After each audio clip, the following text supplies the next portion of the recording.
Hi there. My name is Ron Rogers, and I was asked by one of my viewers to talk about pilot aptitudes, given my perspective as having been an airline pilot for 37 years, what I thought of the new pilots. Well, I think Ernest Gann addresses this much better than I ever could. Okay, this is written about pilots about 1930s, okay? And I'll read from chapter 5. We are now in our third generation of pilots, a vocation or avocation pursued by so many human beings of every conceivable description that the multitude is often more depressing than inspiring. These individuals are presumably capable of controlling machines skillfully enough to cause it to become airborne, then proceed to a previously intended destination and land without serious damage to machine or occupants. In the United States, a 2¼ by 5 3/8 inch of government issue paper which pilots are supposed to carry on their person infers, but does not guarantee they can accomplish such an endeavor. It is officially called an airman's certificate, which is all too frequently a semantic rape of at least one innocent noun. Then he goes on to talk about there are airmen and there are pilots. Okay, well, that's almost 100 years ago, and he's talking about, the new, the perceived new pilots being looked at by the old pilots. Well, how do I feel about these things? Well, I have been very fortunate. I have seen a wide swath of the airline industry. And in this picture here, I've actually flown both of these airplanes. I flew the 777 in flight test. I mean, the actual physical, this tail number airplane. I flew this 777 in flight test. It was later presented back to United Airlines, and it'd be funny. I'm digressing here slightly, but I'd mention to my co-pilots, I'd get in there, I'd recognize the tail number, and I go, "Oh, I've stalled this airplane." And he goes, "What?" He says, "Yeah, I've actually stalled this airplane. It's real interesting because it's got a real bucking motion to it. It's really." He goes, "What do you mean you've stalled this airplane? When did you stall this airplane?" And I go, "Oh, it was in flight test." Oh, and then they're all relaxed. I also got to fly the Boeing 247, and Boeing asked at the time, back in the 30s, this was the DC-3 competitor that lost out, they asked, when would 10 people ever want to go the same place at the same time? Well, things have changed, but Boeing was nice enough to give me several hours of flying time in the 247, and it's quite an experience for anybody who's sat there operating a wobble pump. That should be, they should call it the wobbleizer, because it's a pretty good workout, and I'm reading a book about around the world flight where a guy kept that thing going for a couple hours because of a fuel pump, but I really digress here. Okay, my thought about new pilots. Well, and what does it take to be a pilot? Okay, when I was a brand new pilot, I flew in flight test at Edwards. I flew high performance aircraft, and I was a pretty decent pilot. They're out at Edwards. There's plenty of great pilots, but I was decent enough. Okay, it doesn't take a lot of skill to fly a transport aircraft, and that part of the regulation. It doesn't take exceptional pilot ability. Now, flying fighters and stuff in that environment, that takes more. So, flying a transport for me and for most people is not difficult. Now, the 247's a tail dragger there. That's a little more of a challenge. The 777 is much easier to fly, let me tell you.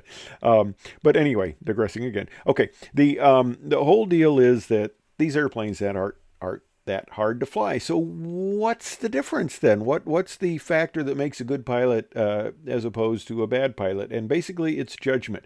When I was a brand new airline pilot as a second officer, I had like zero judgment, and I learned from some of the greatest crew members I'd ever flown with. I had the utmost respect, and I learned from these people. And experience is the key. Okay, you look at Air Florida 90 coming out of D.C. in the snowstorm. Very inexperienced pilots, not used to weather operations. The famous last words, "Do you want to do anything special or just go for it?" Okay, that's judgment. When you get to be an old airline pilot, you get a lot of judgment. Okay, well, the whole deal about a retirement age, I think it was one time 50, then it was 60, 65, and ICAO is talking now. ICAO is the big kind of bugaboo here because they're talking about dropping it because right now, the most senior pilots fly internationally, and ICAO has a 65-year limit on that, so you can't fly internationally. And talk about upsetting the apple cart. And yeah, it's always interesting. The pilot's about ready to retire. They want to keep on going. The young pilots are going, get these guys out of my seat. And I got out of the seat, so other pilots could come in, and one of them actually is my son, who's checking out as captain on the 777 now. I got out of that. Well, there are a lot of people ahead of him, but anyway, I digress. But the point is that you get judgment as you get old. Do you start losing cognitive ability? Well, I think that's pretty much guaranteed, but I just gave a flight evaluation to a pilot going on 91 years flying a Prescott a pusher. You'll see that video later. Guy as sharp as can be, and that airplane is not easy to fly. If you're familiar with the Prescott pusher, it's got a T-tail, very short coupled, and it is very pitch sensitive, and I find it hard to be very precise, and this guy flies it. Of course, he built the thing. He's been flying it forever. Sharp as a tack, and he's coming up in 91, retired United guy. And there are people that I flew with at 50. I'm going, man, this guy looks like he's a walking zombie. So it all varies. I am happy to be retired. I really am. You know, people talk about retiring and making the decision. I didn't have to make the decision. And, you know, that makes life easy a lot of times when you don't have to make the decision. You're just done. And there are people who would be found dead in the bunk, you know, if they didn't have a retirement age. And I could have kept on going. I love the people. I love the paycheck. Oh, some of these contracts are amazing. But, you know, whatever. I had fun. I do not intend to work till I die. I'm having a great time retired. I never want to retire again. It's too damn much work. I am more busy than I've ever been, but I've got 2 airplanes to fly. I'm having a fun time. I live on the lake. I got a boat. Just having too much fun. Okay. You guys who have to work, I feel sorry for you. But anyway, yeah, things do degrade. I don't think physical flying skill is probably that much of a factor. The mental capacity, probably the only thing to worry about is sudden death, and fatigue's going to be worse and stuff like that. But whatever. Okay. The basic thing is new pilots, and what do I think of them? That was the point of this, which I haven't gotten around to yet. Well, the one thing I notice is line check airmen giving checkouts, and that is people have a tendency to really be button pushers. I would have a guy who would take off in the 777, the gear would go up, and he'd go and hit the autopilot on, and I'd click it off. And he'd go, what happened to the autopilot? And I said, I clicked it off. And he goes, why did you do that? Because at his airline that he came from, button pushing was much more common. And I said, well, first of all, I know that this airplane's autopilot works beautifully. It does a great job of flying.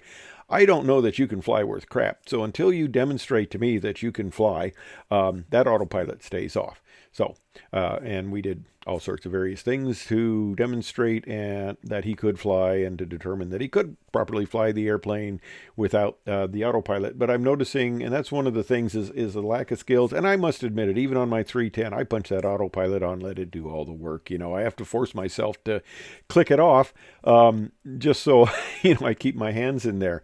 It's easy to do. It's easy to put it on. So as far as my comment on the new pilots is they depend a little too much on automation. And I'm enjoying going back to flying my open cockpit biplane, doing aerobatics. And when I get to the point where I can't keep that tail dragger going straight down the runway, and if I ground loop, I'm done, that tells me I'm done. But anyway, for now, 74, having fun, enjoying it. Hope to keep going for quite a bit longer. I had another video about, we had a celebration. Now, he's not flying anymore, but he's 105 years old and a World War II B-24 pilot. But anyway, that's my 2 cents on the new pilots coming on board. I hope that wasn't too terribly convoluted. I think it was. But anyway, thanks for watching. I hope you found it interesting, enjoyable, and whatever. Thanks for watching.